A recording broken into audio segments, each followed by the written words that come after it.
So talk a little bit about why the process is so overwhelming. You've had a depth of experience in this, but every family who has a kid who's been through high school, they see it firsthand. Yeah, I think it is way too stressful. I think there's a few things that go into it. One is we put an overwhelming amount of pressure on young people to decide what's next for them with this idea that it's supposed to determine their entire future. If I made choices at 17 that stuck with me, I would be a full-time artist, I would be a professional bowler, and I would probably not be making any money.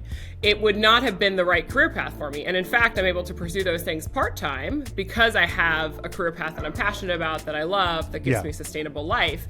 And people don't realize that they can do that. They don't realize they can pursue their passions in a lot of different ways, and they don't realize that one choice in their lives about what they do after high school does not define their entire future. They also don't see different pathways to success outside of traditional college as elevated or valuable. We don't know enough about the quality pathways there to give them advice.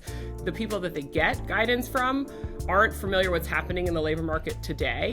In fact, families are the number one influence on young people, and many of them think about jobs that people do with their hands or manufacturing or trades in an outdated way. And we know the modern career and technical education pathways are totally different, and technology is a core part of a lot of that work, but it's not easy to see unless you spend your time in it. So I think there's really a lot of pressure in this idea that, once you make a choice, you won't be able to pivot, when we know that's not the case. And the guidance that people get really is incomplete or from a set of value judgments that aren't consistent with building a good life or the opportunity set that is emerging in America.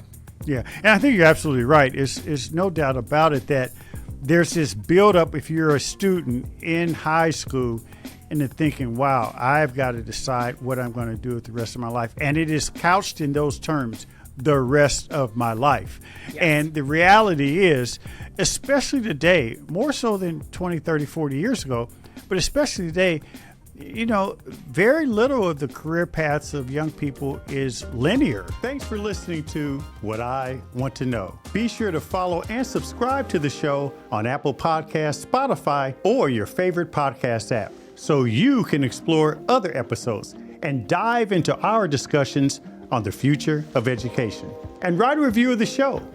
I also encourage you to join the conversation and let me know what you want to know using hashtag WIWTK on social media. That's hashtag WIWTK. For more information on Stride and online education, visit stridelearning.com.